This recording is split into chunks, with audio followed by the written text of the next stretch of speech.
অনেক দিন আগের কথা। উদয়পুর নামে এক রাজ্য ছিল।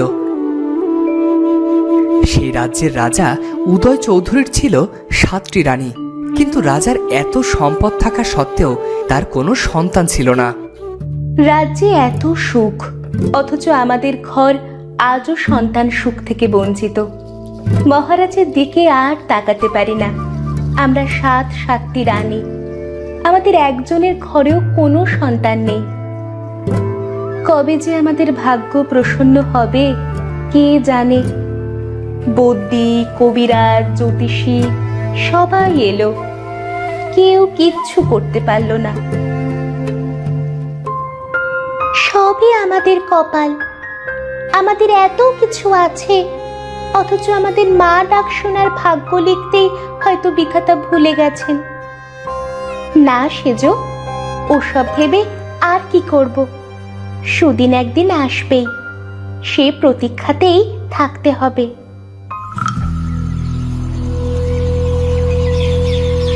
আমাকে কেউ একটু সাহায্য করুন, অনেক দূরের গ্রাম থেকে এসেছি। এই নাও, এগুলো সব তুমি নিয়ে যাও। মহারানী জয় হোক। মা, আমাকে তো খুশি করলে, তোমার মনে সুখ নেই কেন? কি করে সুখ হবে বলো তো? আমরা 7 রানী বোনের মতো, কাউকে ছেড়ে কেউ কোনো কাজ করি না। মহারাজ আমাদের সব সুখে ভরিয়ে দিয়েছেন, অথচ দেখো আমরা কোনো রানী তাকে সন্তান সুখ দিতে পারিনি। এই ফলটা রাখো, এটা তোমরা খাবে। দয়াল চাইলে তোমাদের আশা পূরণ হবে। তোমাকে অনেক ধন্যবাদ। যদি তোমার কথা সত্য হয়, তবে তোমাকে আর কোনো দিন ভিক্ষা করতে হবে না, এটা আমি তোমাকে কথা দিচ্ছি। এতদিন তো কত কিছুই খেলাম, কিছুতেই তো কিছু হলো না। ও কি কথা সেজো, কোনো কিছুই অবহেলা করা উচিত নয়। এটা খেলে তো মরে যাব না, একবার চেষ্টা করতে দোষ কোথায়?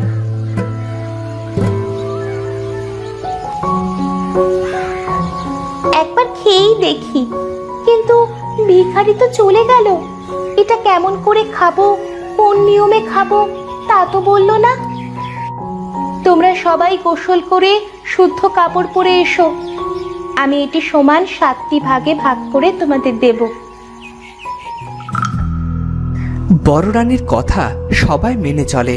তারপর সবাই একসাথে সেই ফল খায়। আমি বাণিজ্যে যাব, ফিরবো 6 মাস পর।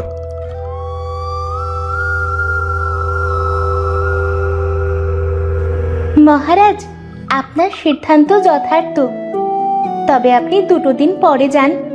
সূর্যগ্রহণ আগামীকাল, এ সময় বাইরে যাওয়াটা শুভ নয়। আমার জীবনে শুভ বলে কিছু আছে কি ছোট রানী? দেখো না, একটা সন্তানের আশায় 7টা বিয়ে করলাম, অথচ আজও আমার বাগান ফুল শূন্য। তাই বলে হতাশ হবেন না মহারাজ। আশাকে বাঁচিয়ে না রাখলে আশা পূরণ হবে কেমন করে? আমিও তো আশা করতে চাই মেজরানী, কিন্তু মনের জোরটা কোথায় যেন ফিকে হয়ে গেছে। মহারাজ, আপনার জন্য মন্ত্রী মশাই অপেক্ষা করছেন। পূর্ব দিকের প্রজারা সমস্যায় আছে। সবার সমস্যা তো আমি সমাধান করি, আমার সমস্যা কে সমাধান করবে? তোমাকে এমন অসুস্থ দেখাচ্ছে কেন? তুমি কি কোনো কারণে চিন্তিত? তখনই বড় রানী মাথা ঘুরে পড়ে যায়। বড় রানী, তোমার কি হয়েছে? চোখ খোলো। মহারাজ, রাজবৈদ্য মশাইকে খবর দিন। সবাই বড় রানীকে তার কক্ষে নিয়ে গেল। সবাই খুব চিন্তিত। রাজবৈদ্য ভালো করে বড় রানীকে পরীক্ষা করলেন। বৈদ্যমশাই, কি হয়েছে? বড় রানী ঠিক আছে তো? আপনি তো কিছু বললেন না। খুশির খবর মহারাজ, বড় রানী সন্তান সম্ভবা। এ যে আমাদের রাজ্যের জন্য বিশেষ সংবাদ। তবে মহারাজ, বড় রানীর বিশেষ যত্নের প্রয়োজন। আমরা আছি তো, আমরা সব দেখে রাখবো। আপনি একদম চিন্তা করবেন না। যে আসছে সে তো একজন বাবা পাবে, কিন্তু 7টি মা পাবে। তাকে এত ভালোবাসবো যে সবাই তাকিয়ে দেখবে। প্রজাদের ডাকো, সবাই উল্লাস করো, দরিদ্র সেবার আয়োজন করো, মিষ্টি বিতরণ করো। আজ এত বছর পর আমাদের অপেক্ষার অবসান হতে চলেছে। মহারাজ, আপনি শান্ত হন, সব ব্যবস্থা হয়ে যাবে। আপনি বাবা হবেন, এর চেয়ে আনন্দের সংবাদ আর কি হতে পারে? মহারাজ, আপনার কাছে একটা অনুরোধ ছিল। আপনি বাণিজ্যে যাওয়াটা বন্ধ করুন। এ সময়ে বড় রানীর পাশে আপনাকে প্রয়োজন। বেশ, তাই হবে। এই নাও বৈদ্য, এটা তোমার পুরস্কার। তুমি আজ সেই খবর দিয়েছ যেটার অপেক্ষায় পথ চেয়েছিল গোটা রাজ্য। রাজ্যে সবাই খুব খুশি ছিল। এদিকে সবাই ভিখারির অবদান প্রায় ভুলেই গিয়েছিল। বড় রানী, তোমার কি কিছু খেতে ইচ্ছে করছে? বলো, তুমি কি খেতে চাও? আমার একটা ছোট্ট অনুরোধ রাখবেন মহারাজ। আমাদের জীবনে যে মানুষটা এত খুশির রঙে রাঙিয়ে দিয়েছে, আমি তাকে কিছু দিতে চাই, যাতে তার সারাটা জীবন দুধে ভাতে কেটে যায়। কে কে সেই মানুষ? সে এক ভিখারি। সে যে কোথায় থাকে তা আমি জানি না, তবে আমি তাকে কথা দিয়েছিলাম। এই, কে আছো? রাজ্যের সকল ভিখারিকে ডেকে নিয়ে এসো। আজ কাঙালি ভোজের ব্যবস্থা করো। এরপর রাজ্যের সকল ভিক্ষুক কাঙালি ভোজে এলো। রাজ্যের সকল ভিক্ষুক এলেও সেই ভিক্ষুককে কোথাও দেখতে পাওয়া গেল না। এদিকে এক ভিখারি খাবার সময় খাবারের মধ্যে অনেকগুলো চুল দেখতে পেল, আর সেই চুল দেখে ভিখারি খাবার ছেড়ে উঠে পড়ল আর বলল, যে কেশের জন্য খাবার খেতে পারলাম না, রাজার সন্তান যেন কেশহীন হয়। ও কি কথা! এই যাও তো যাও, একেই খেতে পায় না, তার উপর আবার অভিশাপ করে। সব বেঈমান। রাজা যতই করুক কোনো নাম নেই। কি হয়েছে দাসী? দেখুন না ছোট রানীমা, এই ভিক্ষুক বলছে চুল পড়া খাবার খেতে পারলাম না, রাজার সন্তান যেন কেশহীন হয়। ওখানে তো কেউ নেই। যাও দাসী, তাকে খুঁজে নিয়ে এসো। সে তার অভিশাপ তুলে না নিলে সেটা যদি ফলে যায়, তখন অনর্থ হবে যে। যাও। কিন্তু অনেক খুঁজেও ওই ভিখারিকে কোথাও পাওয়া গেল না। এত বছর পর মা হব, তারপরও যদি সন্তান কোনো ত্রুটি নিয়ে জন্মায়, তখন সবাই বলবে মায়ের পাপের ফল। আমি কোন মুখে আমার সন্তানের সামনে দাঁড়াবো বলতো? সন্তান আমাদের, যেমনই হোক না কেন ও আমাদেরই থাকবে। ওসব ভেবো না বড় আপা, তোমার শরীর খারাপ হবে। আরে সবার কথা গায়ে মাখতে নেই। কেউ যদি ইচ্ছে করে খাবারে চুল মেশায়, এটা বড্ড বাড়াবাড়ি। তবু যে আসবে, ছেলে হোক বা মেয়ে, তাকে আমরা মাথায় করে রাখবো। অবশেষে এলো সেই দিন। দাসী এসে খবর দিল, মহারাজের জয় হোক। মহারানী একটা ফুটফুটে কন্যা সন্তানের জন্ম দিয়েছেন। মা ও কন্যা দুজনেই ভালো আছেন। এই নাও দাসী, এটা তোমার পুরস্কার। আমি এখনই আসছি বড় রানী, আমার কন্যাকে নিজের চোখে দেখতে। ধন্যবাদ মহারাজ। এই, কে আছো? যাও, সকলকে খবর দাও, আমার ঘরে কন্যা সন্তানের জন্ম হয়েছে। যাও, উৎসবে মেতে ওঠো। এদিকে বড় রানী বড্ড চিন্তিত। তার ছোট্ট কন্যার মাথায় একটা চুলও নেই, অথচ কি মায়া ভরা মুখ। বড় রানী কেঁদেই চলেছেন। সব আমার পাপের ফল। আমি কথা দিয়ে কথা রাখতে পারিনি। ওই ভিখারি হয়তো আজও কষ্টে দিন পার করছে, তাই তো আমার কন্যার এই পরিণতি। সবাই আড়ালে হাসবে। আমার কন্যার জন্যে মহারাজ আর রাজ্যের বদনাম হবে।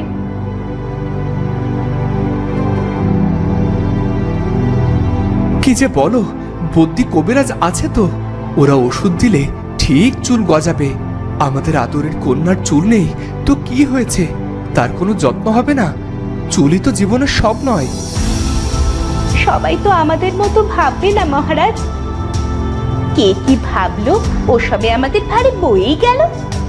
একবার ভাবো তো, ও যখন আমাদের মা বলে ডাকবে তখন আমাদের বুকটা জুড়িয়ে যাবে। এর চেয়ে বেশি আর কিছুই চাই না। ও কেবল দীর্ঘায়ু নিয়ে বেঁচে থাক। মহারাজ, আমাদের কন্যার একটা সুন্দর নাম দিতে হবে কিন্তু। আমাদের কন্যার নাম হবে রাজকন্যা পরিণীতা। সে সব জয় করতে পারবে। বাহ, খুব সুন্দর নাম। আজ থেকে ও আমাদের পরিণীতা, আমাদের আদরের পরি। সব ভালোভাবে চললেও রাজকন্যার চুল নিয়ে রাজা রানীর ভাবনার শেষ ছিল না। কারণ এত এত বৈদ্য কবিরাজ দিয়েও মাথায় একটা চুলও গজানো সম্ভব ছিল না।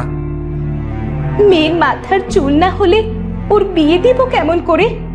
কে করবে আমার টেকো মেয়েকে বিয়ে? এখন তো রাজকন্যা অনেক ছোট, এখন এসব ভেবে কষ্ট পেও না।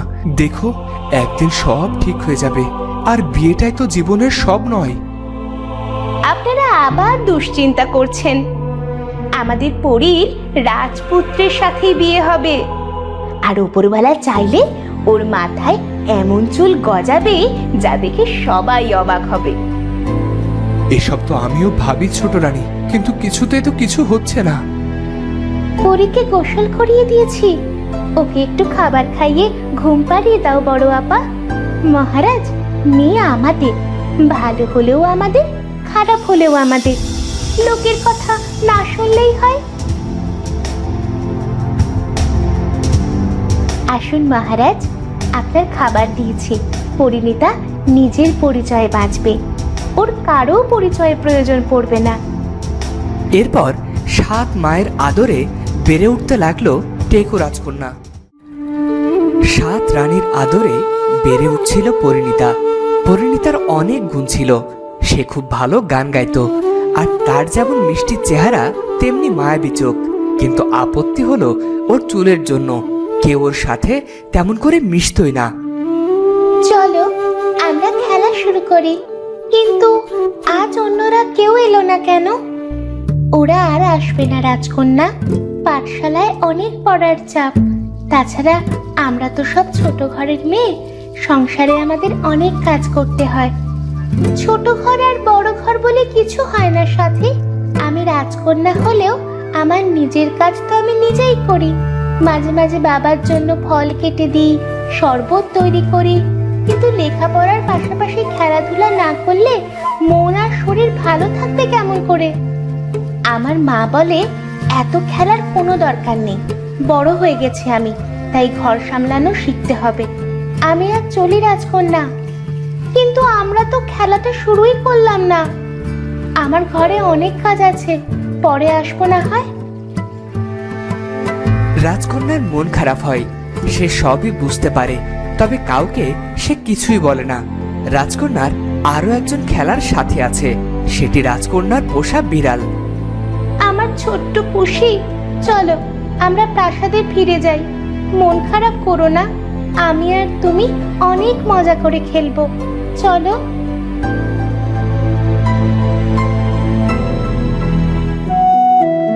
কিন্তু বিড়ালটি রাজকন্যাকে টেনে বাগানে নিয়ে যায়। আহা, বাগানে এলে মনটা বড্ড শান্ত হয়ে যায়। এমন স্নিগ্ধ বাতাস, ফুলেরা কি মিষ্টি দেখতে। আহা, আমিও যদি ফুলের মতো হতাম। পরিমা, ও পরিমা, শুধু খেলাধুলা করলে হবে? ভেতরে এসো, আমি তোমার প্রিয় ধোকার ডালনা বানিয়েছি, খেয়ে দেখবে না? আসছি ছোট মা, তুমি আমার কত খেয়াল রাখো। কি কথা হলো আজ ফুলের সাথে? ফুল তো পালাতে পারে না, তাই আমাকে সহ্য করে? ওসব কি কথা পড়ি? মায়েদের কি মন খারাপ হয় না বুঝি? কিন্তু মা, আমার তো মাথায় চুল নেই, তাই কেউ আমার সাথে মিশতে চায় না। পাগলি মেয়ের কথা শোনো। শোন মা, সৃষ্টিকর্তা সবাইকে সবকিছু দেন না, কোনো না কোনো দিক দিয়ে কমতি রাখেন। কমতি কেন রাখেন মেজো মা? এর দুইটা কারণ। প্রথম কারণ হলো যাতে আমরা সৃষ্টিকর্তাকে না ভুলে যাই, আর যেটা আমাদের নেই সেটা যেন বেশি বেশি করে চাই। আর দ্বিতীয় কারণ হলো সব দিক থেকে পরিপূর্ণ হলে মানুষ অহংকারী হয়ে যায়। অহংকার করা তো ভালো কথা নয়। এবার বুঝেছি তোমরা কত কিছু জানো। আমি সত্যিই তোমাদের পেয়ে ধন্য।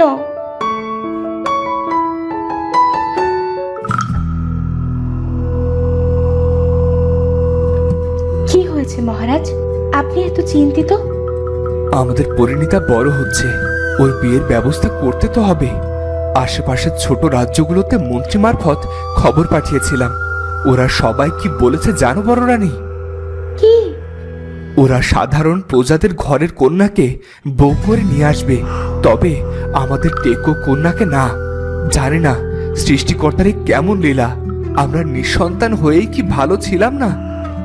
মহারাজ, এসব কথা বলবেন না। সৃষ্টিকর্তা তো জোড়া মিলিয়েই সবাইকে তৈরি করে।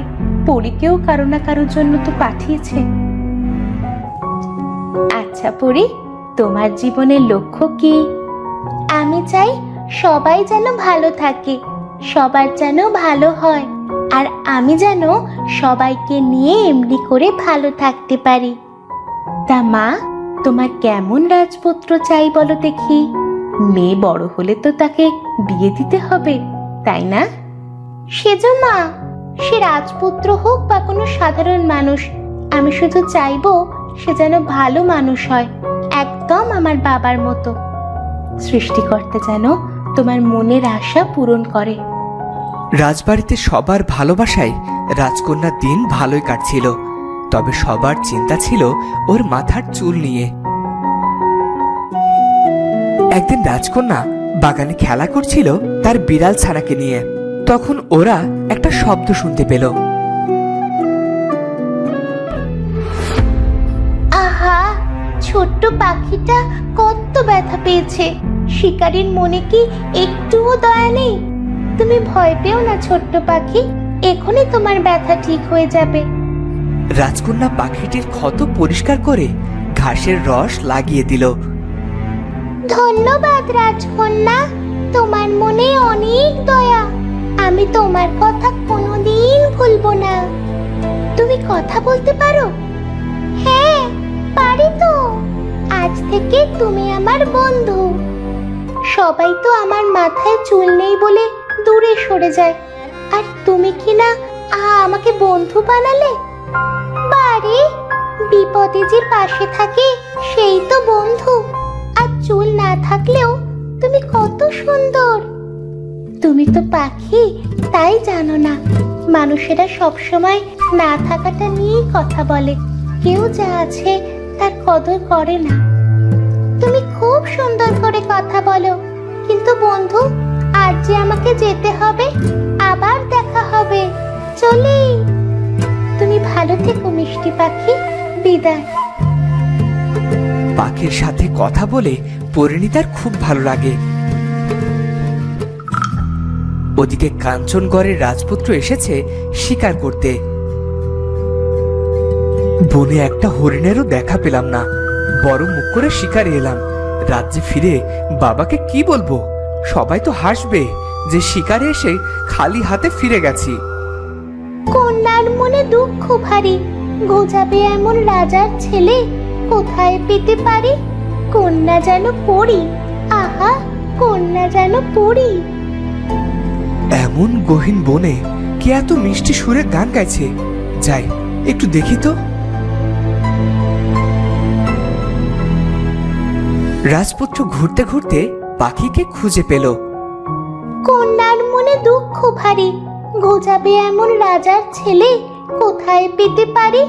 কন্যা যেন পড়ি, আহা, কন্যা যেন পড়ি।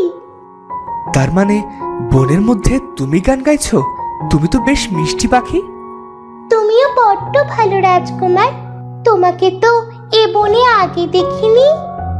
আমি অনেক দূরের রাজ্য থেকে এসেছি। তুমি কি বনের সবাইকে চেনো? সবাইকে না, তবে যারা শিকার করতে আসে তাদের চিনে রাখি। আমার বন্ধু বলে শিকারীদের মনে কোনো দয়া মায়া নেই, তাই তো ওরা অন্যের প্রাণ নিতে পারে। বাহ, তোমার বন্ধু তো খুব ভালো কথা বলে। কোথায় কোথায় থাকে তোমার বন্ধু? যদি তুমি তাকে দেখতে চাও তাহলে বনের পূর্ব দিকের নদী পেরিয়ে এগিয়ে যাও, তার দেখা পাবে। তুমি কি আমার সাথে যাবে? তুমি কি আমাকে বন্দি করতে চাও? তোমার মতো মিষ্টি পাখিকে কি করে বনে রেখে দেই? আমি তোমার গানে মুগ্ধ। আমি তোমার আরো অনেক গান শুনতে চাই। আচ্ছা, তোমার ওই কন্যার কি হলো? কোনো রাজপুত্রের দেখা কি মিলল সেই কন্যার? বিধিলিপিতে থাকলেই মিলবে, কেউ তাকে আটকাতে পারবে না।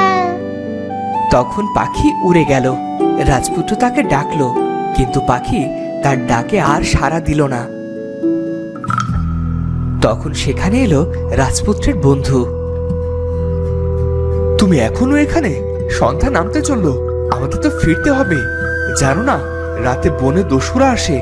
ওরা যদি আমাদের প্রাণ নিয়ে চলে যায় তাহলে রাজ্যে ফিরবো কেমন করে? আমি এখন রাজ্যে ফিরবো না। ফিরবে না মানে? তুমি কি বনবাসী হলে নাকি? বনবাসী নই, মনোবাসী হতে চাই। মানে কি রাজপুত্র? তোমাকে তো আগে কখনো এমন কথা বলতে শুনিনি। ওই পাখিটাকে দেখেছো? জানো পাখিটা আমাকে কি বলে গেল? পাখি? আমি তো কোনো পাখি দেখিনি। আর পাখি কি বলবে? পাখি কি কথা বলতে পারে?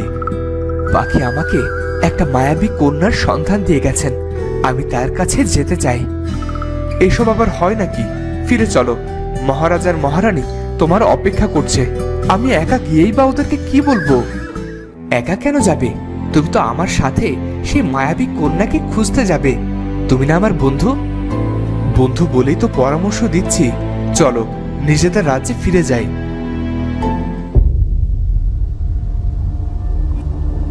ওদিকে রাজপুত্রকে হত্যা করে রাজ্যের মন্ত্রী চায় রাজা হতে, তাই সে মস্ত এক পরিকল্পনা করেছে। আমি প্রস্তুত। এখনই বনে গিয়ে রাজকুমারকে হত্যা করব। রাজকুমারের শোকে রাজা পাথর হয়ে যাবে, আর রাজ্য হবে আমার। আমার এত দিনের আশা আমি কিছুতে ভেঙে যেতে দেব না। আজই হবে রাজপুত্রের শেষ দিন। এদিকে রাজপুত্র নাছোড়বান্দা সে পাখির বলা পথে হাঁটতে শুরু করলো, আর তার বন্ধু মুখ গোমরা করে তাকে অনুসরণ করতে শুরু করলো। তোমার এত সুন্দর মুখটাকে অমন গোমরা করে কেন রেখেছো? বরং এটা ভাবো, যাকে খুঁজতে যাচ্ছি সত্যি যদি সে থেকে থাকে তবে কি ভালোটাই না হবে? নাও তো থাকতে পারে।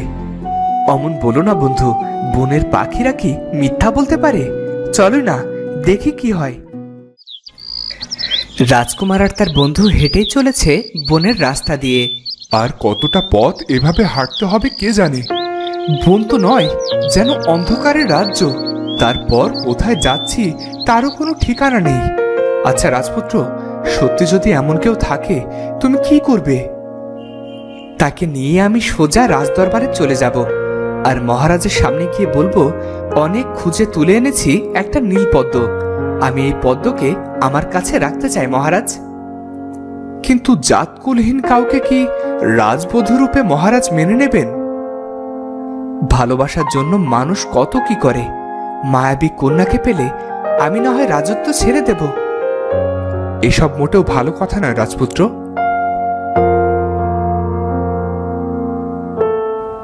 মন্ত্রী অনেক খুঁজে বের করলো রাজপুত্র এবং তার বন্ধুকে। মন্ত্রী আড়াল থেকে একটা ধোঁয়া ছড়িয়ে দিল। রাজপুত্রের বন্ধু রাজপুত্রের পেছনে ছিল, আর ধোঁয়াতে সে অজ্ঞান হয়ে গেল। অন্ধকার হওয়ায় রাজপুত্রের সেসব চোখেই পড়ল না। সে এগিয়ে চলল। একবার যখন সুযোগ পেয়েছি সেটা আর কিছুতেই হাতছাড়া করব না। এই বিষ মাখানো তীর একবার রাজপুত্রের শরীরে প্রবেশ করলেই ব্যাস।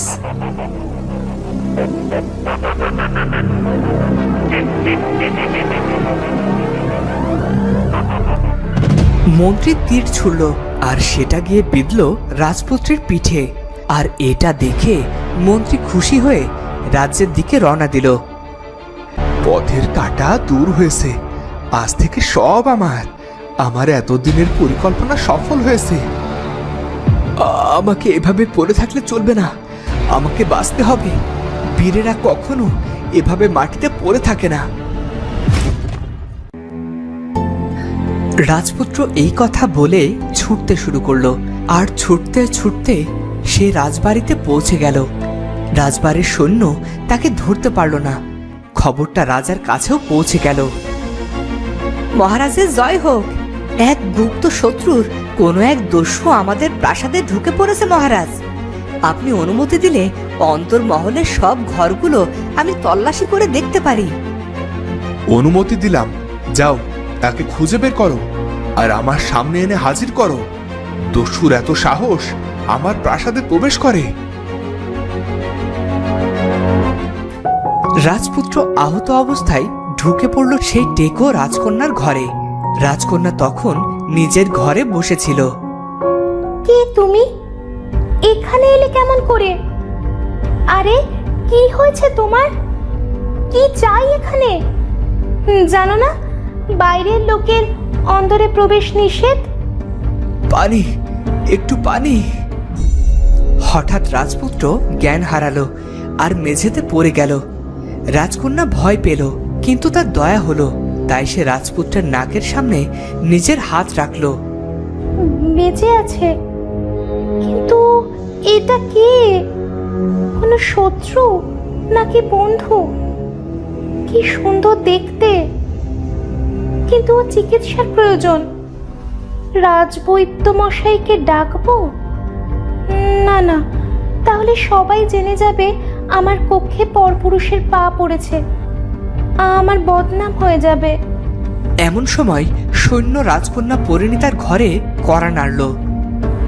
রাজকন্যা, রাজকন্যা!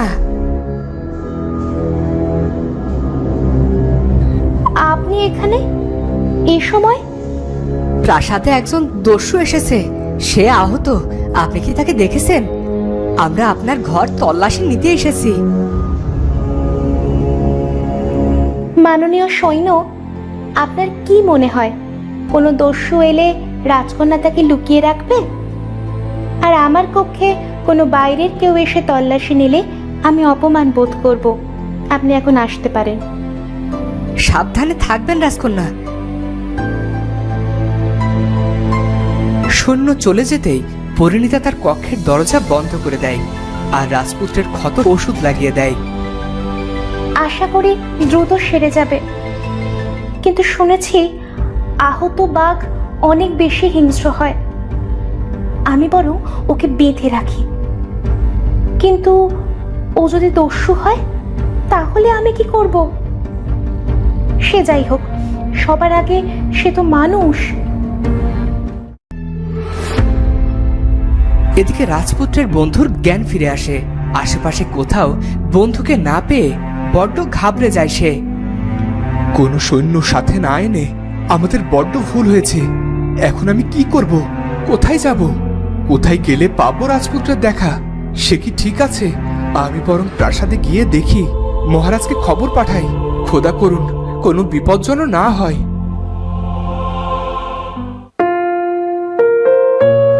এদিকে রাজপুত্রের জ্ঞান ফিরলেই রাজকন্যা তাকে কথা বলার সুযোগ না দিয়েই ফুলদানি দিয়ে তার মাথায় আবারও আঘাত করে এবং আবারও সে অজ্ঞান হয়ে যায়। পরি, পরিণীতা, পরি, খেতে এসো মা। কি ব্যাপার, তোমার ঘরের দরজা দেওয়া কেন? পরি, পরি, দরজা খোলো। হায় হায়, মা এসে গেছে। কি হবে এবার? যা হবার হবে। মা, আমি একটু পরেই আসছি, আমার এখন ভালো লাগছে না। পরীর হঠাৎ কি হলো? ও তো এমন করে না কখনো। আমি এখন কি করব? কোথায় লুকিয়ে রাখবো এই দস্যুকে? অনেক ভেবে পরিণীতা তার ঘরের এক কোণে রাজপুত্রকে বেঁধে লুকিয়ে রাখলো। তখন আবার বাইরে থেকে পরিণীতাকে ছোট রানী ডাকতে শুরু করলো। পরিমা, পরিমা, ও পরিমা, দরজা খোলো মা। পরি, এই রে, ছোট মা আবার এই সময় এখানে কেন? যাই, আমি আগে বাইরে গিয়ে দেখি। এনার তো গভীর ক্ষত, ওষুধ পড়েছে, এখন হয়তো উনি ঘুমাবেন, তবে সাবধানের মান নেই। পরি, ছোট মা, প্রাসাদে সবাই ঠিক আছে তো? সৈন্য এসে জানালো কোনো এক দস্যু এখানে এসেছে। আমি ভয়ে দরজা আটকে বসে আছি, দরজা খুলতে সাহস পাচ্ছিলাম না। তোমাকে আগে কখনো এমন দেখিনি তো। ভয় পেও না পরিণীতা, চলো আমার সাথে। আমার বড্ড ঘুম পাচ্ছে ছোট মা, আমি একটু ঘুমিয়ে নি। কি হয়েছে তোমার? শরীর খারাপ লাগছে?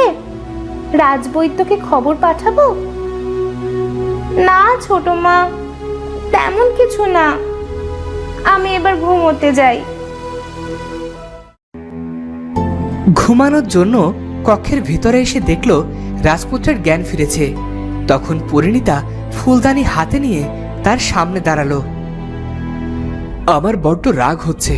আমাকে ওস্তাদজি কত কিছু থেকে নিজেকে রক্ষা করতে শিখিয়েছে, ছুরি, বল্লম, তীর, তলোয়ার, অথচ ওস্তাদজি আমাকে ফুলদানির আঘাত থেকে কিভাবে রক্ষা করতে হয় সেটা শেখায়নি। তবে আঘাতটা ফুলের হলে ভালো হতো না? তুমি কি সত্যিই দস্যু? তোমার মতো ছোটখাটো দস্যুর জন্য আমার ফুলদানি যথেষ্ট, তবে দরকার পড়লে তরোয়াল চালিয়েও আমি নিজেকে রক্ষা করতে পারি। তার মানে মায়াবী কন্যা অস্ত্রবিদ্যাও জানে? পরিণীতা এর আগে কখনো এমন যুবকের সাথে কথা বলেনি। তার কথাগুলো কেমন যেন ছিল, যা পরিণীতাকে আকৃষ্ট করতে শুরু করলো। আর রাজপুত্র পরিণীতার চোখের এতটাই মায়ায় পড়ল যে রাজকন্যার মাথার চুল নেই সেটা তার চোখেও পড়ল না। তুমি বড্ড বেশি কথা বলো।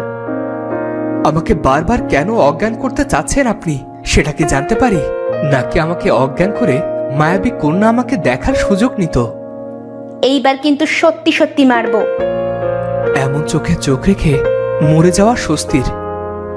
আমি অজাত স্পর্শী, চাঁদের আলো ছোঁয়ালে আমার বদনাম হবে। আচ্ছা, তুমি আমাকে এখানে বেঁধে কেন রেখেছ? দস্যুকে তাহলে কি করা উচিত ছিল? লোকজন ডেকে আমাকে ধরিয়ে দিতে পারতে। আমি কোনো সাধারণ মেয়ে নই, এ রাজ্যের রাজার একমাত্র কন্যা পরিণীতা। তাই সবার যা মানায় আমাকে তা মানায় না। আপনি আহত ছিলেন, আপনার সাহায্যের প্রয়োজন ছিল, তাই সাহায্য করেছি। আশা করি আপনি এখন অনেকটাই সুস্থ। আপনি এখন যেতে পারেন। ওদিকে একটা দরজা আছে, ওখানে পাহারা নেই। রাজকন্যার মহানুভবতা, আপনার এই ঋণ আমি কোনোদিনও ভুলতে পারবো না। যদি আবারও কখনো আপনার সাথে আমার দেখা হয় তাহলে আপনার এই ঋণ শোধ করার চেষ্টা করব আমি। তখন পরিণীতা রাজপুত্রকে মুক্ত করে দেয় আর রাজপুত্র তার রাজ্যের দিকে রওনা হয়।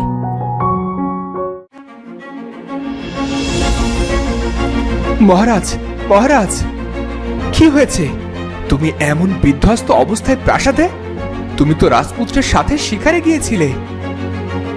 গভীর বনে কেউ আমাদের উপর আঘাত করেছিল, জানি না কেমন করে আমি অজ্ঞান হয়ে গেলাম। আর যখন জ্ঞান ফিরল তখন রাজপুত্র কোথাও ছিল না। তখন সেখানে রাজার মন্ত্রী আসে।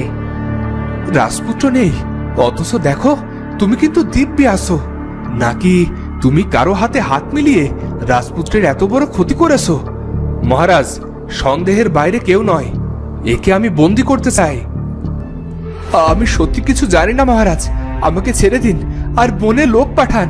রাজপুত্র নিশ্চয় পথ হারিয়েছে।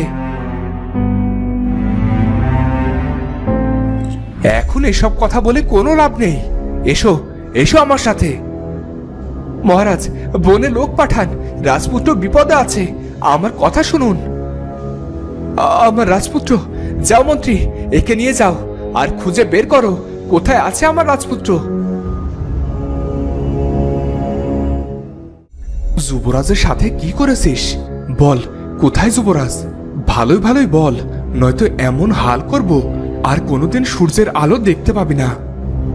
আমি কিছু করিনি, আমাকে বিশ্বাস করুন। রাজপুত্রের বিপদ, আমাকে তো পরেও শাস্তি দিতে পারবেন, আগে গিয়ে যুবরাজকে বাঁচান। মন্ত্রী কিছু একটা ভেবে বাইরে বেরিয়ে এলো। রাজপুত্রকে নিয়ে তার বন্ধু অনেক চিন্তিত ছিল, কিন্তু কেউ তার কোনো কথা শুনল না। মন্ত্রীমশাই, আপনি যান, সারা বন তন্ন তন্ন করে খুঁজে দেখুন কোথায় আছে আমার রাজপুত্র। আর সেনাপতি পুত্র কি মুখ খুলল? রাজপুত্র কি আর ঘরে ফেরার অবস্থাতে আছে? হয়তো এতক্ষণে সব শেষ হয়ে গেছে। তখন সেখানে রাজপুত্র এসে হাজির হয়। আপনি কি সেটাই চেয়েছিলেন? আমার তো আপনাকে সন্দেহ হচ্ছে। আপনি কি করে জানলেন আমি কেমন আছি? রাজপুত্রের কথায় মন্ত্রী বেশ ভয় পেয়ে যায়, তার কপাল বেয়ে ঘাম ঝরতে থাকে। আহ কুমার, উনি তোমার গুরুজন, এভাবে কথা বলতে নেই। আমার বন্ধুকে কেন বন্দি করা হয়েছে বাবা? ওকে এখনই মুক্ত করা হোক, ওকে আমার চাই। যাও মন্ত্রী, ওকে মুক্ত করো।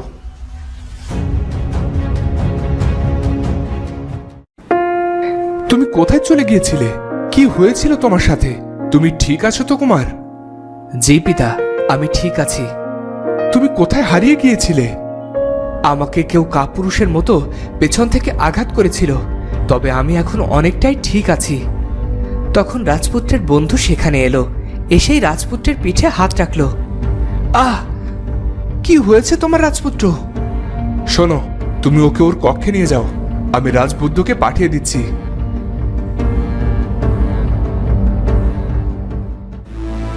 এদিকে রাজকন্যা পরিণীতা বড্ড ভয় পেয়েছে। তার কক্ষে কোনো আগন্তুক এসেছিল, এটা জানাজানি হলে তার বদনাম হবে। পরিণীতা, কি হয়েছে তোমার? আচ্ছা মা, যাদের মাথায় চুল থাকে না তাদের কি মনও থাকতে নেই? কি বলছো এসব? কি হয়েছে তোমার? কেউ নিশ্চয়ই আমার রাজকন্যাকে কষ্ট দিয়েছে। কষ্ট না তো কি? নিজের নামটা কি বলে যাওয়া যেত না? নাকি পরিচয় দিলে বড্ড ক্ষতি হয়ে যেত? কে পরিচয় দিল না? তুমি কি কোনো স্বপ্ন দেখেছো পরিণীতা? কিছু কিছু সত্যিকে স্বপ্ন ভেবে মেনে নিতে হয়, আর কিছু কিছু স্বপ্নকে বাস্তবে রূপ দিতে ইচ্ছে করে। আচ্ছা, কোনো সত্যিকারের স্বপ্ন কি বাস্তব হতে পারে মা? নাকি টেকো মেয়েদের স্বপ্ন দেখতে নেই? চুলটাই জীবনে সব নয় পরিণীতা। এত লম্বা চুল দিয়ে কি করবে? চুল দিয়ে দড়ি বানিয়ে কি কাপড় শুকাতে দেবে? নাকি চোর আসলে দড়ির বদলে চুল দিয়ে বেঁধে রাখবে? মা, তুমি কি সুন্দর করে কথা বলো। মানুষ তো বাইরের সৌন্দর্য দেখেই বিচার করে, তোমার মতো করে কেউ ভাবে না। ওদিকে রাজকুমারের খুব জোর চিকিৎসা চলছে। রাজবৈদ্য তাকে খুব ভালো করে পর্যবেক্ষণ করছে। রাজকুমার, আপনার যে বৈদ্য চিকিৎসা করেছে তার বয়স নিশ্চয় কম, হাতের কাজ বড্ড কাঁচা। এমন অল্প বয়সে এত গভীর ক্ষতের চিকিৎসা দেওয়া তার উচিত হয়নি। হ্যাঁ, তার বয়স বেশ কম, তবে এবার দেখা হলে বকে দেব। যে কাজ করতে পারে না সেটা তাকে কে করতে বলেছে? না রাজপুত্র, সে এতক্ষণ এইটুকু না করলে আপনার অনেক বড় ক্ষতি হয়ে যেত। আচ্ছা, তাহলে এবার দেখা হলে অনেক ধন্যবাদ জানাবো। রাজকুমারের মুখে এমন কথা শুনে রাজবৈদ্য বেশ অবাক হয়, কারণ রাজপুত্রের কথাগুলো কেমন অদ্ভুত লাগছিল। আপনার কি মাথায় কোনো আঘাত লেগেছে রাজপুত্র?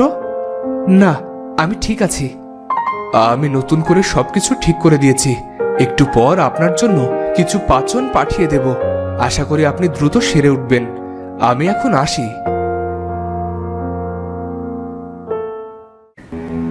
রাজবৈদ্য চলে যেতেই মহারাজ সেখানে এলেন। তুমি এখন কেমন আছো কুমার? আমি চাই তুমি দ্রুত সুস্থ হয়ে ওঠো। আর তারপর রাজকাজের দায়িত্ব বুঝে নাও।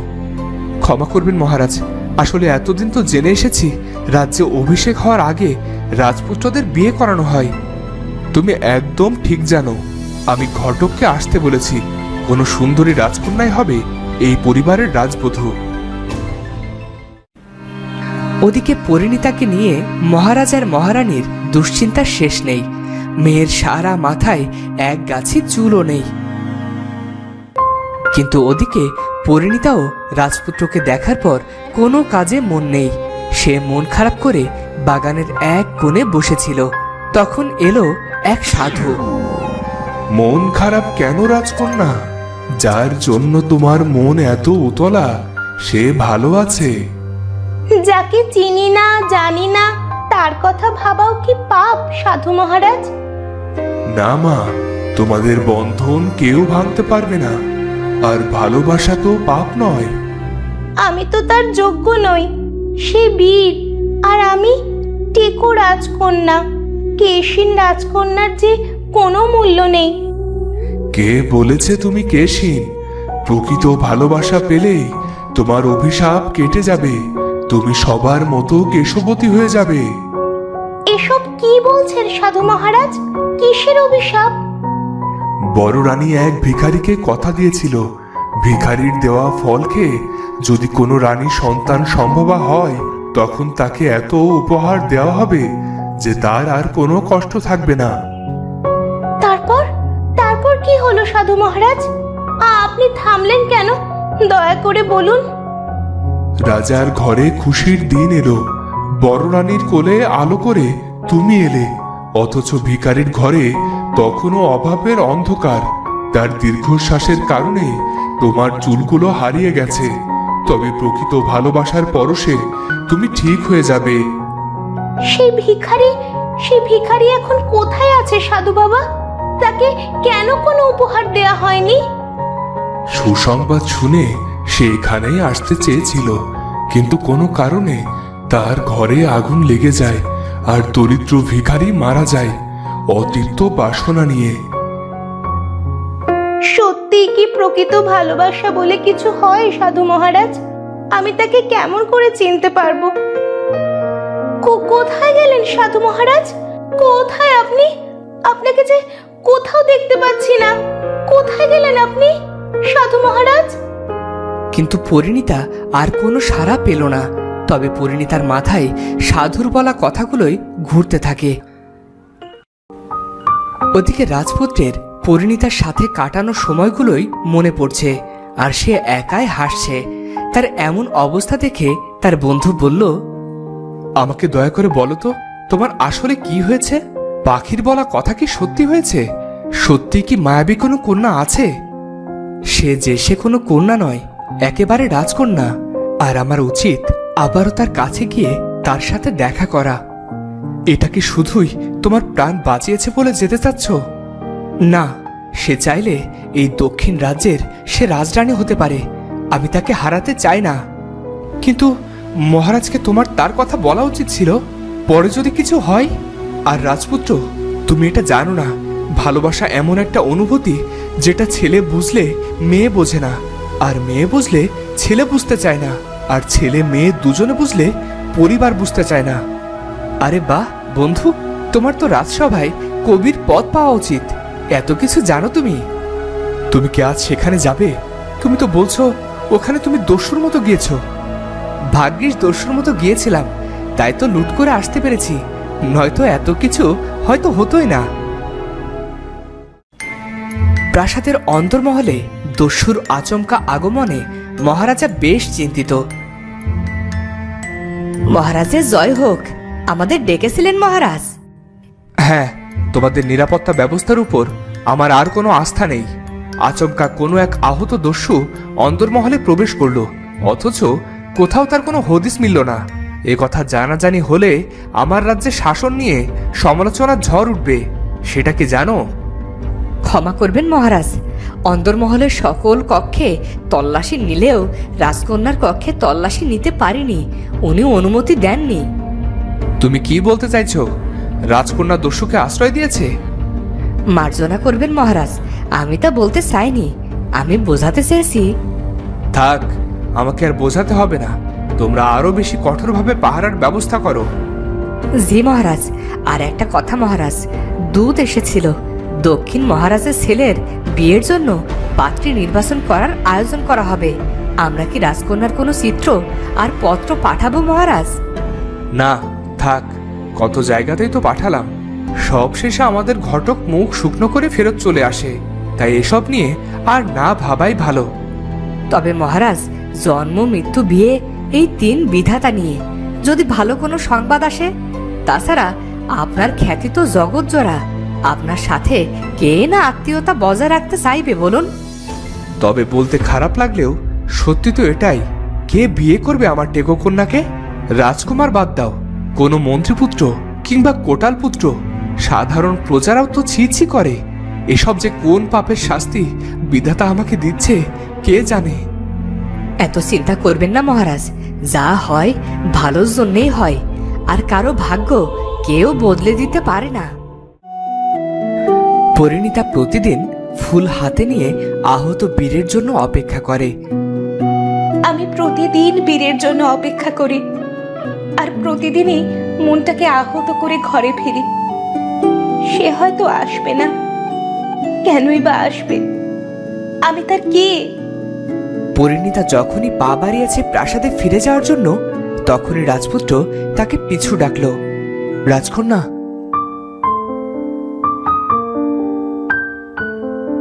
কে আপনি? এখানে এলেন কেমন করে? আমি সেদিনের আহত দস্যু। আমি আপনাকে ধন্যবাদ জানাতে এসেছি। রাজবৈদ্য বলেছে সেদিন আপনি আমাকে ওই চিকিৎসাটুকু না করলে আমার বড় ক্ষতি হয়ে যেত। অবাক ব্যাপার, কোনো দস্যু এত সভ্য তো আগে জানা ছিল না। আর দস্যু চিকিৎসা করেছে কিনা কোনো রাজবৈদ্য? আপনি তো বেশ মজা করতে পারেন। তবে মজা করা শেষ হলে এখান থেকে যেতে পারেন।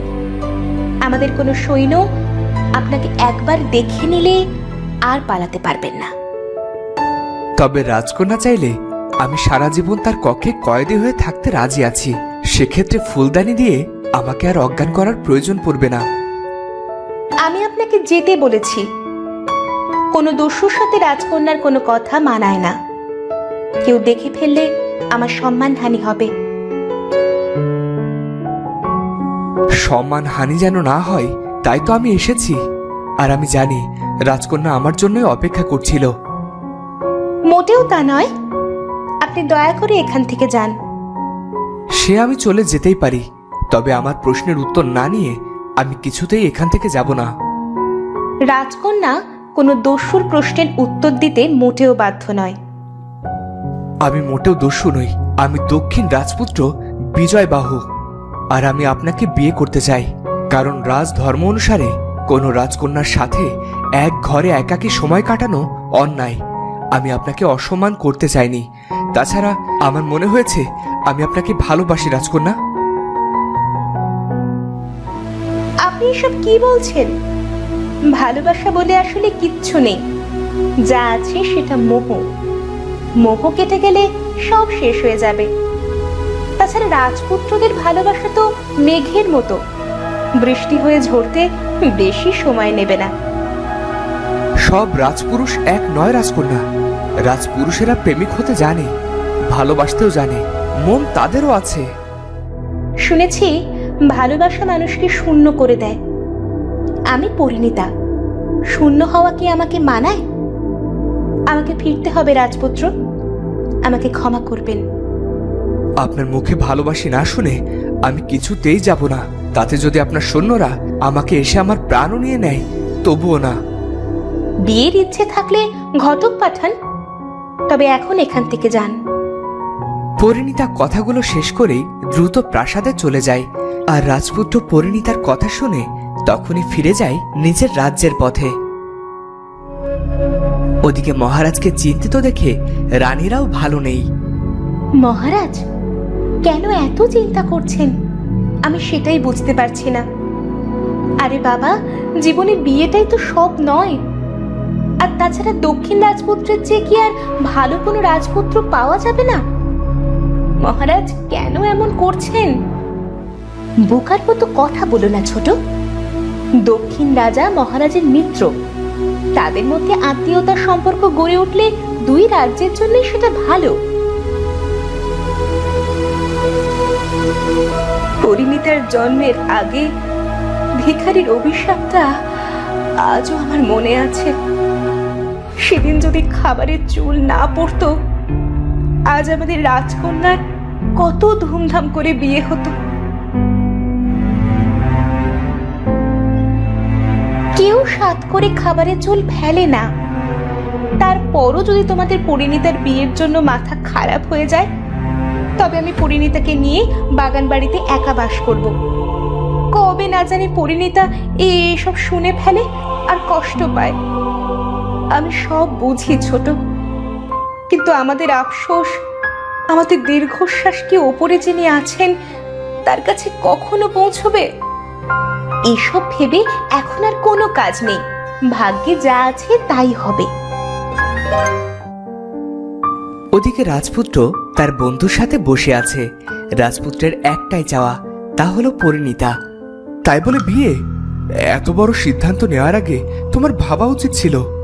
অনেক ভেবেছি, আর ভেবে এটাই পেয়েছি যে আমাকে বাঁচিয়েছে, বাকি জীবন আমি তার সাথেই কাটাবো। কিন্তু এত পাগল হয়ে যেও না বন্ধু। কথায় বলে, কোনো কিছুর প্রতি বেশি আকৃষ্ট হলে তার তলিয়ে যেতে সময় লাগে না। ছাড়ো তো সব কথা। তোমার সিদ্ধান্তের উপর আমি কিছু বলছি না, তোমাকে শুধু আরো একটু ভাবতে বলছি। ভাবতে তো দোষ নেই, বলো। যতই ভাবি না কেন, আমার মন একটা কথাই বলবে, আমি বারবার হাজারবার রাজকন্যা পরিণীতাকেই চাই। ওদিকে রাজা তার মেয়ের বিয়ে ঠিক করতে ব্যস্ত হয়ে পড়েছে। আর টেকো মেয়েকেই বা কে বিয়ে করবে? ক্ষমা করবেন মহারাজ, জমিদার পুত্ররা অর্ধেক সম্পত্তির বিনিময়ে রাজকন্যাকে বিয়ে করতে রাজি হয়নি। তবে কি আমার পরিণীতার একাই জীবন কেটে যাবে? বাবা হয়ে আমি কেমন করে মেনে নেব? কোন মুখে আমি আমার মেয়ের সামনে দাঁড়াবো? মহারাজ, আপনার কোনো আপত্তি না থাকলে আমি আমার ছেলের সাথে রাজকুমারী পরিণীতার বিয়ে দিতে চাই। আরে, এ তো খুব ভালো খবর। আপনি আয়োজন করুন। আমি এখনই প্রাসাদে গিয়ে রানীদের জানিয়ে দিচ্ছি। শুভ কাজ আর ফেলে রেখে লাভ নেই, আমাদেরও তো বয়স হচ্ছে। ঠিক আছে মহারাজ, আপনি যা বলবেন তাই হবে। মহারাজের মুখে এমন কথা শুনে ছোট রানী প্রতিবাদ করলো। মহারাজ, আমাদের তো একটাই মেয়ে, তার বিয়ে কিনা মন্ত্রীপুত্রের সাথে? এটা আমরা কেমন করে মেনে নেব মহারাজ? এর চেয়ে ভালো পাত্রের সন্ধান আমার জানা নেই ছোট রানী। রাজপুত্ররা দূর, অর্ধেক সম্পত্তির জন্য কোন জমিদার পুত্ররাও আমাদের কেশিন কন্যাকে বিবাহ করতে রাজি হয়নি। তার চেয়ে যা হচ্ছে তাই মেনে নাও। ওদিকে পরিণীতা ভাবছে, রাজপুত্র কি সত্যি তাকে বিয়ে করতে আসবে? ও রাজকন্যে, আপনার তো কপাল খুলে গেছে। আপনার তো বিয়ে ঠিক হয়েছে। রাজ্যে রাজকন্যার বিয়ে। আহা, কত আলো রোশনাই, কতদিন পর রাজপ্রাসাদ সেজে উঠবে। কিন্তু ওই মন্ত্রীপুত্র কেমন যেন ভাল লাগে না। মন্ত্রীপুত্র মানে? আপনি দেখছি কিছুই জানেন না। হ্যাঁ, মন্ত্রীপুত্র, ওর সাথেই তো আপনার বিয়ে ঠিক হয়েছে। আমি এখন যাই রাজকন্যা, আমার অনেক কাজ আছে। তবে কি দক্ষিণ রাজপুত্র আমাকে কথাগুলো মন থেকে বলেনি? ওদিকে রাজপুত্র অপেক্ষায় আছে দক্ষিণ মহারাজকে কেমন করে নিজের পছন্দের কথা বলবেন। কি গল্পকার, শুরু করো, শুরু করো তোমার গল্প বলা। জি মহারাজ, অনেকদিন আগে এক রাজ্যের রাজার কোনো সন্তান হচ্ছিল না, তাই রাজ্যের কোনো সুখ ছিল না। একদিন এক দরবেশ এলো। দরবেশ রাজা আর রানীর সেবায় খুশি হয়ে তাদেরকে বর দিলেন যে রাজপুত্র আসবে তাদের কোল জুড়ে। সব ঠিকই ছিল। সঠিক সময়ে রানীর সন্তান জন্ম দিলেন, কিন্তু একসাথে যমজ রাজপুত্র। আর তারপর রানী মারা গেলেন। রাজ্য ভাগ হবে সেই ভয়ে মহারাজ তার একটি ছেলেকে পাতাল কারাগারে বন্দি করলো। অযত্ন আর অনাদরে থাকতে থাকতে বন্দি রাজপুত্র মারা গেলেন। অথচ রাজার কোনো অনুতাপ হলো না। গল্পকারের কথা শুনে রাজার কপালে ভাঁজ দেখা গেল। তুমি কে? এত গভীর সত্য তুমি কেমন করে জানো? এটা তো কোনো রূপকথা নয়। আমি আপনার পুরনো মন্ত্রী। এই কথা জানতাম আমরা তিনজন। মহারানী তো অকালে চলে গেলেন, আর আমি বেঁচে আছি। কি চাও তুমি? এতদিন পর এখানে কেন এসেছো? আপনি রাজ্য ভাগ করতে চাননি বলে নির্মম ভাবে এক রাজপুত্রকে মেরে ফেলেছিলেন। এটা জানাজানি হলে প্রজারা আপনার ভালো মানুষের আড়ালের রূপটা সবাই জেনে যাবে। তুমি কি চাও অল্প কিছুতে যে তোমার মন ভরবে না, তা আমার চেয়ে ভালো আর কে জানে। আমার ঘরটা কেমন যেন মলিন আর ছোট, তাছাড়া মুদ্রাও তেমন নেই। মোটামুটি আমার অনেক কষ্টে দিন পার হচ্ছে। তুমি যাও, কাজ হয়ে যাবে। তবে আর কখনো এসব নিয়ে মুখ খুলতে পারবে না। যদি মুখ খুলেছ তো চিরকালের জন্য মুখ বন্ধের ব্যবস্থা আমি করে দেব। যাও, তোমার বাড়িতে সব পৌঁছে যাবে। ধন্যবাদ মহারাজ, আপনার জয় হোক।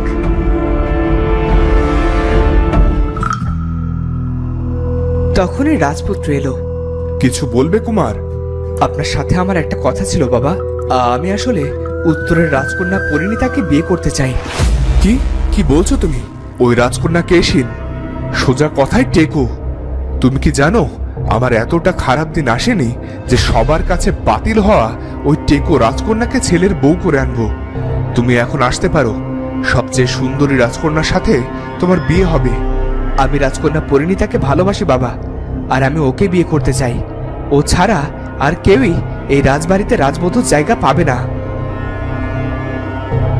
কুমার, তুমি কোনো কিছু বুঝতে চাও না। এখন নিজের কক্ষে যাও, আর কোনো কথা নয়। আমি রাজকন্যা পরিণীতাকে না পেলে আমি এই রাজ্য ছেড়ে চলে যাব। আমি সন্ন্যাস নেব বাবা, আর এটাও আমার শেষ কথা। আপনি মহারাজ আর আমি রাজপুত্র।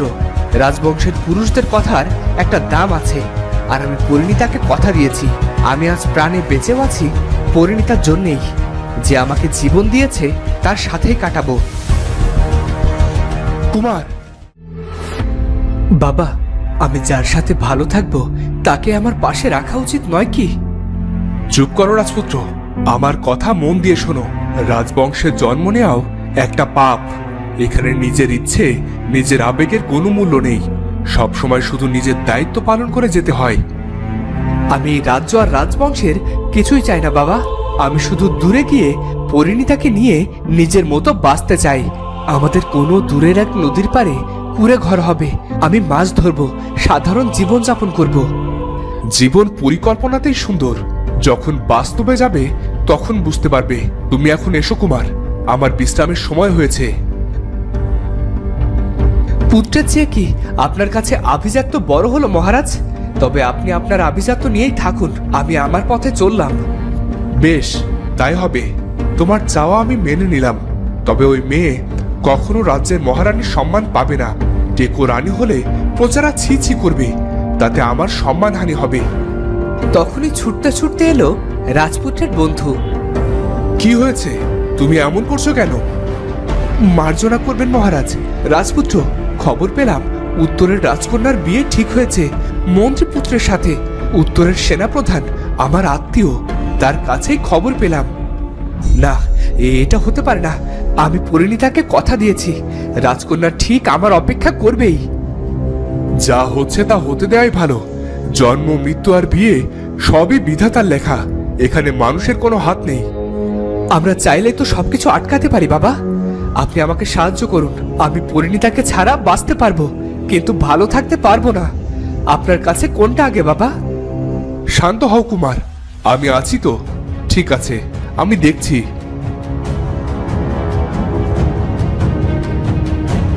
এরপর দক্ষিণ মহারাজ গেল মন্ত্রীর কাছে, আর তাকে সবকিছু বুঝিয়ে পাঠালো উত্তরের রাজ্যে।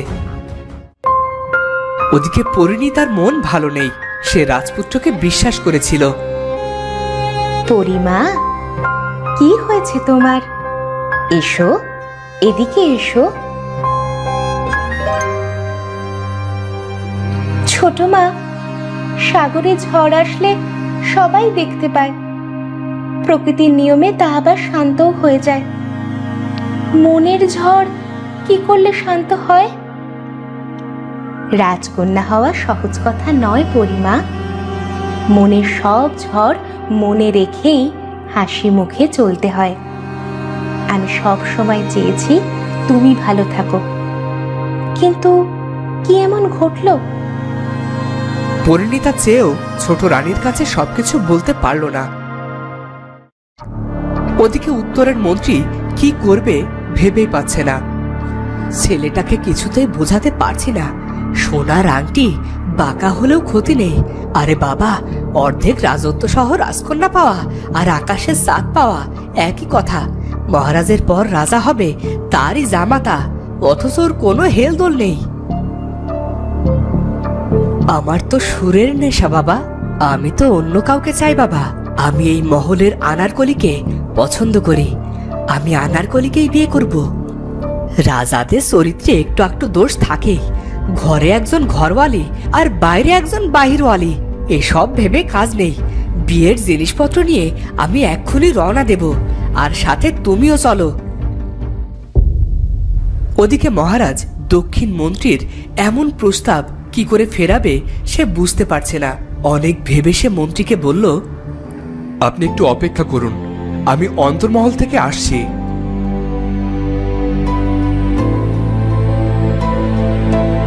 মহারাজকে হন্তদন্ত হয়ে আসতে দেখেই ছোট রানী প্রশ্ন করল, কি হয়েছে মহারাজ? আপনি এ সময় অন্দরমহলে এলেন? আপনার শরীর ঠিক আছে? বড় রানী, মেজ রানী কোথায়? পরিণীতাকেও একবার ডাকো। অসময়ে মহারাজের গলা শুনতে পেয়ে রাজকন্যাকে সাথে নিয়ে এলো বড় রানী এবং মেজ রানী। ও, তোমরা এসে গেছো। আমি তোমাদের সামনেই কথাটা বলতে চাই। পরিণীতার বিয়ের প্রস্তাব নিয়ে এসেছে দক্ষিণ রাজের মন্ত্রী। এদিকে আমাদের মন্ত্রী তার ছেলের সাথে বিয়ের প্রস্তাব দিলেও এখনো কোনো বিয়ের জিনিসপত্র পাঠায়নি। তোমাদের কি মতামত? ক্ষমা করবেন মহারাজ, আপনার সিদ্ধান্তের ওপর আমরা রানীরা কখনো কোনো কথা বলিনি। তবে প্রশ্ন যেহেতু আমাদের মেয়ের জীবন নিয়ে, তাই বলতে বাধ্য হচ্ছি। মেজ রানী, কি বলতে চাও? তুমি নির্ভয় বলো। ওদিকে দক্ষিণ রাজার মন্ত্রী অপেক্ষা করছে। মহারাজ, আমাদের মন্ত্রীর ছেলের চরিত্র বিশেষ ভালো নয়। সারা দিন সুরার নেশায় নাচমহলে পড়ে থাকে। মন্ত্রী বউ সেদিনও এসে পুত্রের ভবিষ্যৎ অন্ধকার বলে বিলাপ করলেন। এমন পাত্র আমাদের মেয়ের যোগ্য হতেই পারে না। কি বলো? এমন কথা তো আমার কানে আসেনি। মা পরিণীতা, তুমি আমাদের বড়ই আদরের। তুমি কাকে তোমার জীবন সঙ্গী করতে চাও? তুমি যার কথা বলবে আমি তাকেই তোমার জীবন সঙ্গী করতে আগ্রহী। বাবা, দক্ষিণ রাজপুত্র আজ বিকেলে আমাদের বাগানে এসেছিল। তার সাথে আমার সাক্ষাৎ হয়েছে। সে আমাকে বিবাহের প্রস্তাব দিয়েছিল। আমি তাকে কিছুই বলিনি। তবে আপনারা যা সিদ্ধান্ত নেবেন আমি তাতেই রাজি। বেশ, আমি আমার উত্তর পেয়ে গেছি। আমি এখনই দক্ষিণ মন্ত্রীর প্রস্তাব গ্রহণ করছি আর বিয়ের পত্র পাঠিয়ে দিচ্ছি।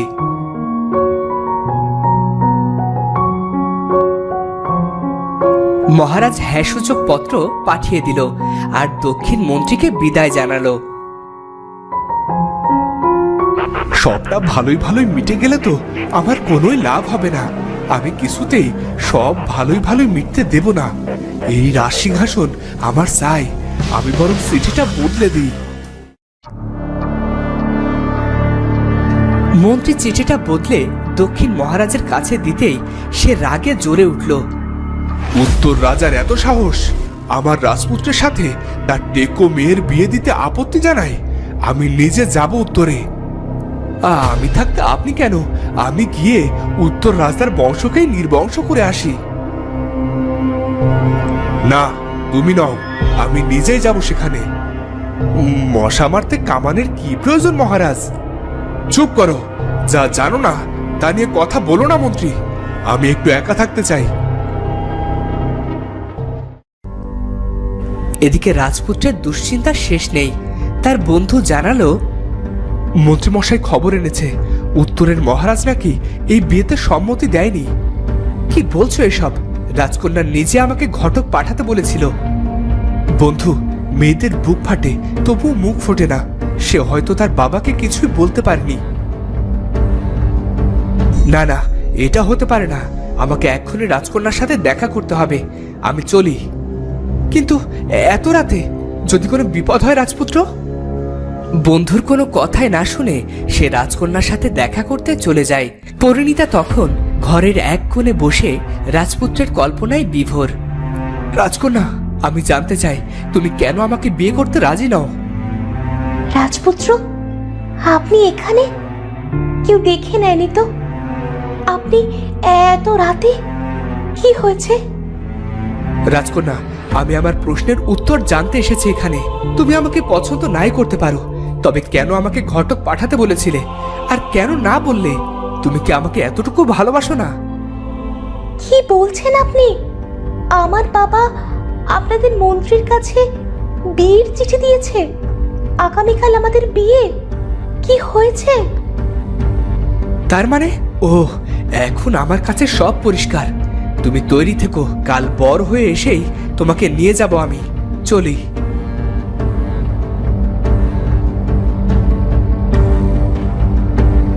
কি হলো? উনি কোথায় চলে গেলেন? এটা সত্যি নাকি কল্পনা? ওদিকে রাজকন্যার বিয়ের জন্য উত্তরের মহারাজ দক্ষিণ রাজার কাছে তত্ত্ব পাঠিয়েছে। রাজা তো আরো রেগে চিৎকার জুড়ে দিয়েছে। উত্তরের রাজার এত স্পর্ধা হয় কি করে? আমার মন্ত্রীকে না বলে আবার বিয়ের তত্ত্ব পাঠানোর সাহস পায় কেমন করে? আমার কাছে সব পরিষ্কার বাবা। বনে আমার উপরে আচমকা হামলা যে করেছিল সে আর কেউ নয়, আমাদের মন্ত্রী। আমার জন্য আসা বিয়ের পত্র সেই বদলে দিয়েছে। কারণ আমি না থাকলে রাজার কিছু হলে রাজধর্মের নীতি অনুযায়ী মন্ত্রী সিংহাসন পায়। কি মন্ত্রী মশাই, আমি ঠিক বলছি তো? তীরের নীল পালক কেবল আপনিই ব্যবহার করেন। আমাকে ভুল বুঝছেন রাজপুত্র। আমি কেন এমন করব? এই, কে আছো? এই বিশ্বাসঘাতককে এখনই কারাগারে নিক্ষেপ করো। কুমারের বিয়ের পর একে শুনে চড়ানো হবে। ভুল হয়ে গেছে মহারাজ, আমাকে ছেড়ে দিন। সিংহাসনের লোভ আমাকে পেয়ে বসেছিল। আমাকে বাঁচান মহারাজ। কিন্তু মন্ত্রীর কোনো কথা শোনার কেউই ছিল না। পরদিন দক্ষিণ রাজা তার ছেলেকে নিয়ে উত্তরের রাজ্যে গেলেন, আর তাদের সঙ্গী হলো রাজপুত্রের বন্ধু। আজ পরিণীতার বিয়ে। রাজকন্যার দিক থেকে চোখ সরানো যায় না। শুধু মাথায় কোনো চুল নেই বলে বাকি সব সৌন্দর্য ফিকে লাগছে। তুমি আমার বন্ধু হয়েও আমার সাথে এমন করলে। আমার পুত্রটাকে নিজের টেকো মেয়ের বশে করে নিলে। বন্ধু হয়ে তোমার এই অপরাধ আমি কখনো ক্ষমা করব না। আর তোমার মেয়ে কখনো আমার প্রাসাদের রাজবধূর মর্যাদা পাবে না। কুমারের এই ঘোর একদিন ঠিকই কেটে যাবে। ক্ষমা করবেন দক্ষিণ মহারাজ। বিয়ের প্রস্তাব আপনার পক্ষ থেকে এসেছিল, আর এখন বিয়ের লগ্ন। এসব বলে আর কোনো কিছুই হবে না। তবে আপনার কাছে অনুরোধ, আমার মেয়েকে আপনি পিতার স্নেহের অভাব মুক্ত করবেন। আমি আর কোনো কথা শুনতে চাই না। ওদিকে বিয়ে শুরু হলো। টেকো রাজকন্যা পরিণীতার গলায় রাজকুমার মালা দিতেই রাজকন্যার টাক মাথায় চুল গজাতে শুরু করলো। রাজকন্যার মাথায় কেশ গজাতে দেখে সবাই অবাক হয়ে গেল। আমি ধন্য যে আমি তোমাকে আমার স্ত্রী হিসেবে পেয়েছি। আপনি আমার সত্যিকারের ভালোবাসা রাজপুত্র। আজ আপনার ভালোবাসার জন্যে ভিখারির অভিশাপ থেকে আমি মুক্ত হলাম। আরে, এ যে সোনার প্রতিমা। এর চেয়ে যোগ্য রাজবধূ আমি কোথায় পেতাম? ভাগ্য যখন দেয় তখন দুহাত ভরেই দেয়। পরিণীতার বিয়ের পর তার 7 মা ভীষণ ভেঙে পড়েছে। মেয়েকে ছাড়া তারা কখনো থাকেনি। ভেবেছিলাম আমার মেয়েটাকে বিয়েই দিতে পারবো না, কিন্তু এমন বড় রাজ্যে আমার মেয়ের বিয়ে হবে সেটা আমাদের কল্পনার অতীত ছিল। দেখেছো তো, যারা ভালো সৃষ্টিকর্তা কখনো তাদের সাথে খারাপ কিছু হতে দেন না। চুল নেই বলে কত কথা সহ্য করেছে মেয়েটা, অথচ দেখো চোখের সামনেই এমন কেশ হলো যে সবার মুখ বন্ধ। আর পরিণীতার দিক থেকে যেন কারোর চোখই সরছিল না। তোমরা এখনো তৈরি হওনি? পরিণীতার শ্বশুর বাড়ি যেতে হবে তো, ভুলে গেছো আজ আমাদের মেয়ের বউ ভাত। মেজো বলছিল ওর শরীরটা ভালো নয়, ওকে একা রেখে কেমন করে যায়। আপনি বরং মন্ত্রী মশাইকে সঙ্গে নিয়ে যান। তা কি করে হয়? তোমাদের না দেখলে পরিণীতা অনেক কষ্ট পাবে। আর মেজরানী, তুমি তো জানো পরিণীতা তোমাকে ছাড়া খাবার খেতেই চায় না। মেজো, শরীর কি খুব বেশি খারাপ লাগছে? আমি এখনই তৈরি হয়ে আসছি। পরিণীতার জন্য মন কেমন করছে।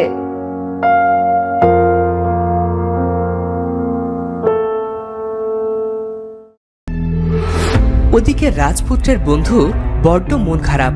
প্রাসাদের কোথাও তাকে দেখা যাচ্ছে না। রাজপুত্র অনেক কষ্টে তার বন্ধুর দেখা পেল। প্রাসাদে কত আয়োজন, আর তুমি এখানে? কি হয়েছে তোমার বন্ধু? আমি ওই পাখিটাকে খুঁজছি যে তোমাকে সত্যিকারের ভালোবাসা খুঁজে পেতে সাহায্য করলো।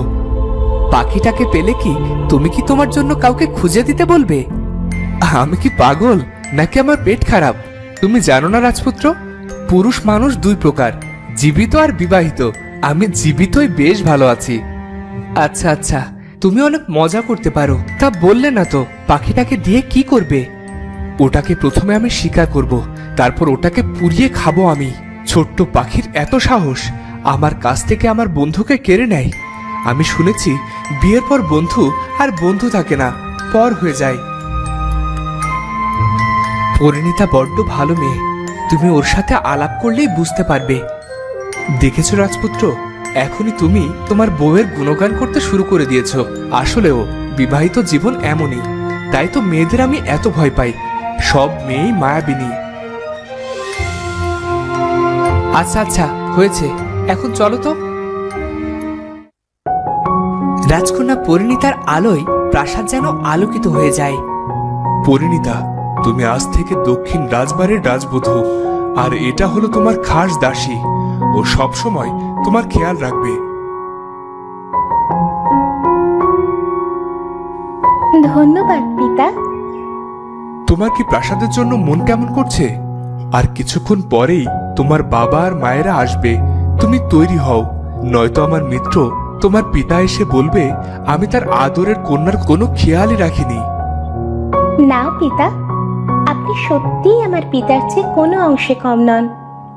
শুধু মায়েদের ছেড়ে কখনো কোথাও যায়নি তো, তাই মনটা কেমন করছে। তোমাকে আরেকটা কথা বলতে চাই, প্রাসাদে শান্তি না থাকলে রাজ্যেও শান্তি বিরাজ করে না। আজ থেকে প্রাসাদের শান্তির দায়িত্ব তোমার। আমি চাইবো তুমি সব কিছু খেয়াল রাখবে। সব বেশ ঠিকঠাক চলছিল, কিন্তু পুরনো মন্ত্রী খুশি হয়নি। আমার হাতে আছে মোক্ষম এক অস্ত্র, সেটাকে পুঁজি করেই এমন চাল দেব যে সবাই মাত হয়ে যাবে। আমি কিছুতেই মহারাজকে শান্তিতে থাকতে দেব না, কিছুতেই না।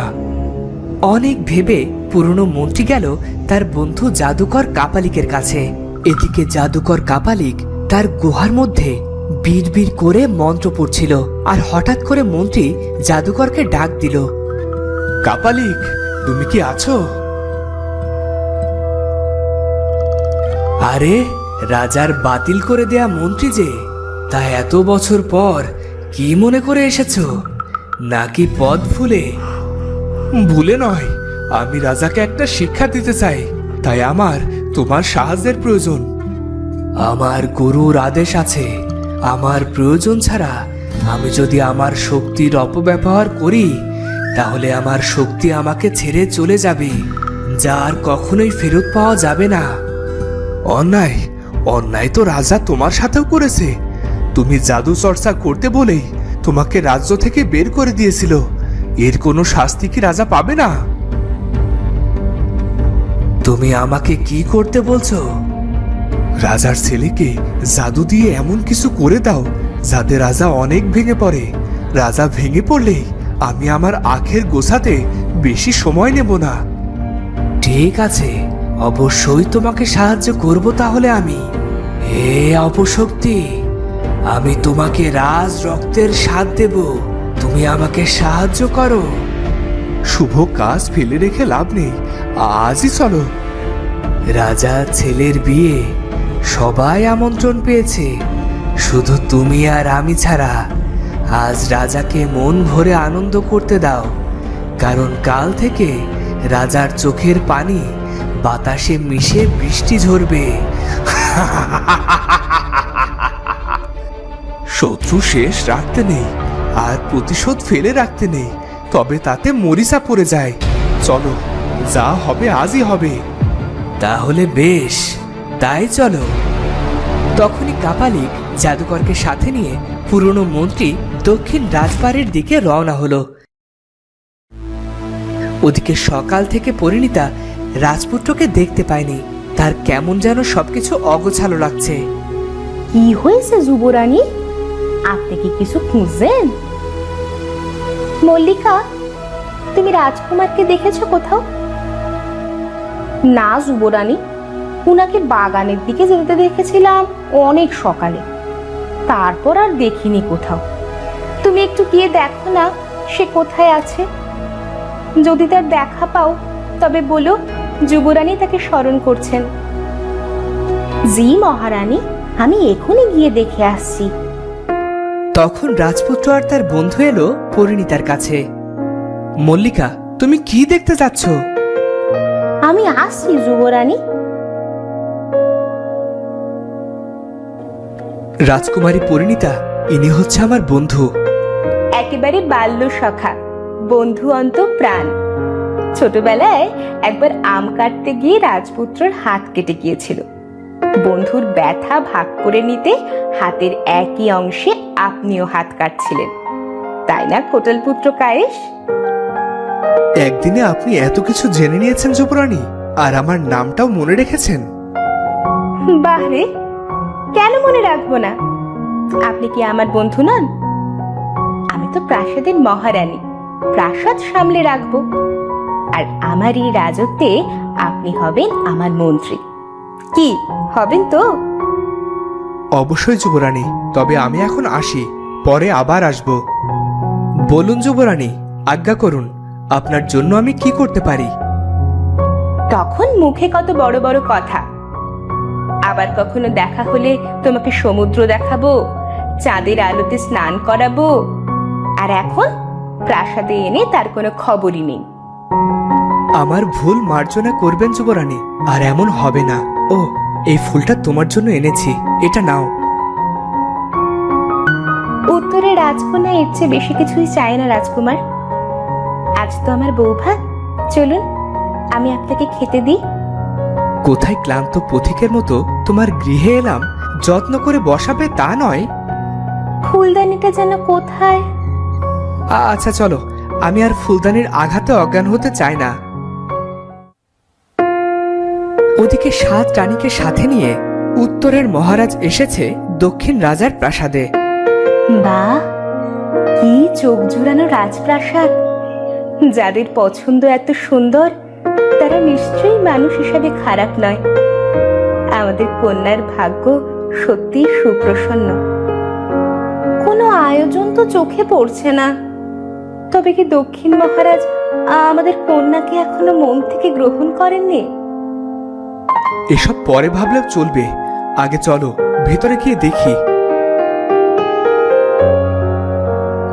আপনারা নিশ্চয় যুবরানীর পিতামাতা, আসুন, অনুগ্রহ করে ভেতরে আসুন। তখনই দাসী এসে খবর দিল, যুবরানী, আপনার পিতামাতা এসেছেন। তুমি যাও, আমি আসছি।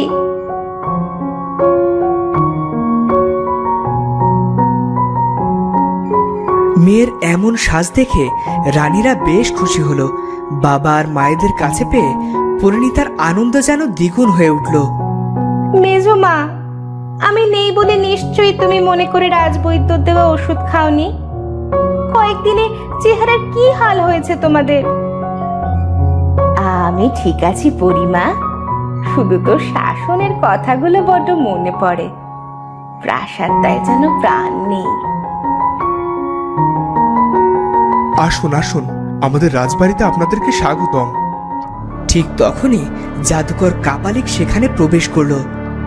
আমাকে স্বাগতম করবেন না মহারাজ? আমি তো বিনা আমন্ত্রণেই চলে এসেছি। তুমি তুমি এখানে কেন? পুরনো হিসেব মেটাতে চাই মহারাজ। সব এত সহজে ভুলে গেলে চলবে কেমন করে? তোমার সাথে আমার কোনো লেনদেন নেই। তুমি এখনই প্রাসাদ ছেড়ে বেরিয়ে যাও।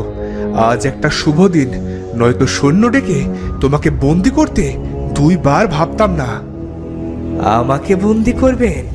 দেখি কার এত সাহস, কে আমাকে আটকে রাখতে পারে। কারো সাধ্য নেই আমাকে আটকানোর। আমি কাপালিক জাদুকর।